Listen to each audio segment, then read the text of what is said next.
La chirurgie prothétique du genou, à l'heure actuelle, donne 85% de bons résultats.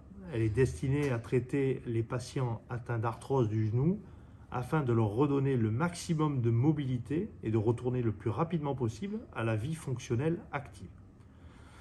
Nous avons essayé d'augmenter ces résultats en tendant vers les 95%, ce pourquoi nous sommes intéressés à la procédure Mako assistée par ordinateur avec un bras robotisé pour essayer d'être le plus efficace possible lors de notre chirurgie. Cela fait 4 ans que nous travaillons à ce projet. Nous avons fait le tour d'Europe des utilisateurs de cette procédure, ce qui nous a permis d'appréhender les résultats escomptés et surtout de pouvoir arriver aux 95% que nous souhaitons. Cette procédure chirurgicale s'établit en plusieurs étapes. La première étape est une planification préopératoire de cette chirurgie avec la réalisation d'un scanner de manière statique en préopératoire qui permet d'approcher déjà le genou du patient, de choisir les implants les mieux adaptés en termes de taille, mais aussi d'appréhender quelques anomalies anatomiques. La deuxième étape se réalise au bloc opératoire, c'est la procédure chirurgicale proprement dite.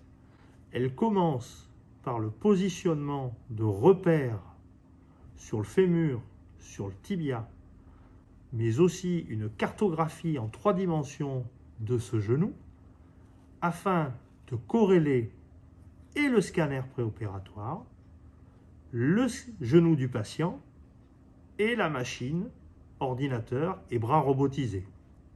Ce qui nous permet d'avoir une optimisation mécanique, dynamique, statique du positionnement des implants en extension, en flexion à 90 degrés et en flexion totale. On sait que cette optimisation est un garant de survie de ces implants, mais aussi d'un retour plus rapide à une fonctionnalité normale. La troisième étape de la procédure est l'utilisation à proprement dite du robot chirurgical Mako ou bras robotisé tenu par le chirurgien qui va réaliser l'ensemble des coupes osseuses selon des limites définies. Il n'aura à ce moment-là que les limites osseuses à couper.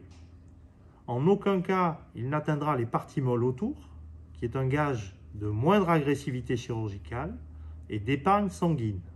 Un avantage supplémentaire, c'est la non-utilisation des ancillaires classiques habituels, qui nous permet de réaliser une économie de stérilisation, mais peut-être un impact écologique.